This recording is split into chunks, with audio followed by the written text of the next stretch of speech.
IBOGA is a plant found in Central West Africa in Gabon. But there is, of course, an African context of use, a sacred culture around ibogaine that existed for centuries and possibly for millennia among the Pygmies around the use of ibogaine.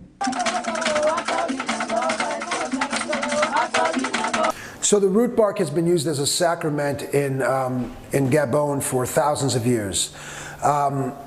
It's the second layer of the root bark that is the potent part of it.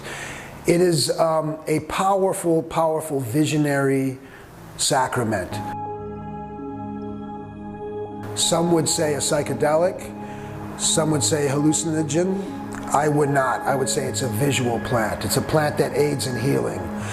It's used as the essential or the main sacrament of the Bwiti. The Bwiti is a spirituality that grew up around the ingestion of iboga and the pharmacopoeia of the forest. You know, iboga is in Africa is not used in Gabon. It's not used for addiction because it's not heroin. There's not cocaine or not much. Ibogaine is not used for addiction commonly in Africa. However, it has been used for medical purposes. Ibogaine was used, for example, as for some somatic conditions, particularly for infertility, which in the colonial era was often related to venereal disease, and there's so basically a nexus between politics and health in this case. Ibogaine is a psychedelic drug that puts its users on a 3-day trip.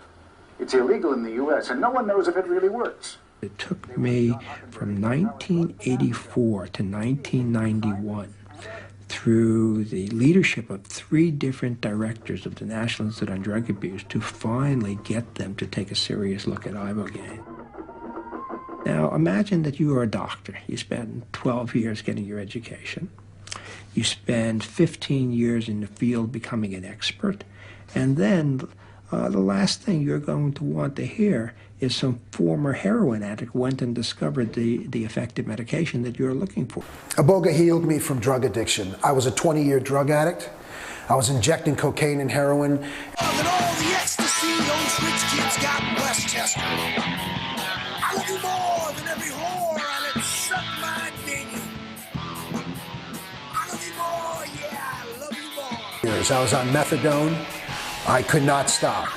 With one treatment of iboga 11 years ago, I stopped my addiction to heroin, cocaine, and methadone. What's special about ibogaine is it can reverse addiction.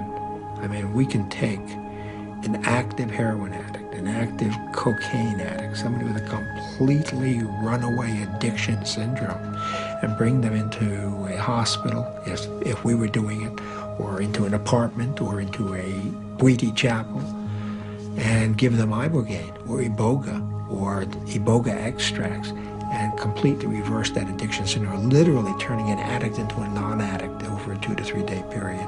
And that's simply unseen. Abandonment.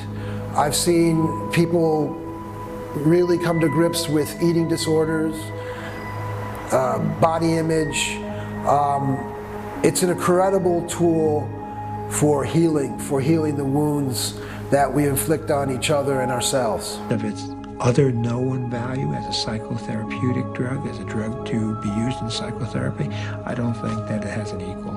I think ibogaine is the most dramatic drug that can be used in psychotherapy. It just allows a complete review by the individual of the issues they consider most important to themselves. We all know the questions we have to ask, and we all know the answers, and ibogaine precipitates that discussion.